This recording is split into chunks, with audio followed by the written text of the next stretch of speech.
When we came here, our starting point for this project was the book as the module. So it was looking at the book and language itself and how that becomes modular. So one of our very first exercises was to read a passage from the book, which really got us to look inside the book and look into the book for its own modularity. So looking at the sentence as a module, the word as a module, and even down to the letter as a module, and how language itself becomes this infinite system. Sex, to German cookbooks, to on the road. Wow.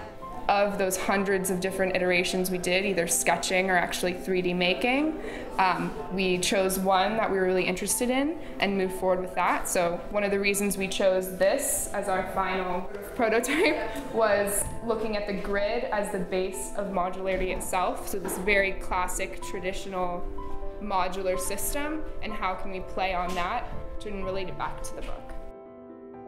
How does a sense of the poetic or a person's intellect and mind, a life of experiences which is in one's brain, how does it physicalize? How does it become physical?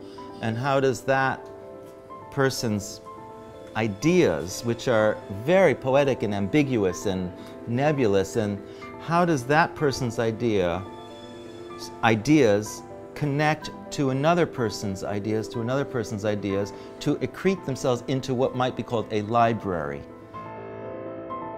As a group, we discussed how all these texts and the author's writings, they bring you to these places inside your mind. And we wanted to take the book as a module, looking at it as an object, and then as units together, how do you organize that? And then how do you use these books? And it creates this space for where do you read these books?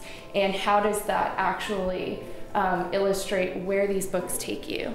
And for us, the gridded system into the branches kind of spoke about this infinite ability to translate language into anything you want it to be.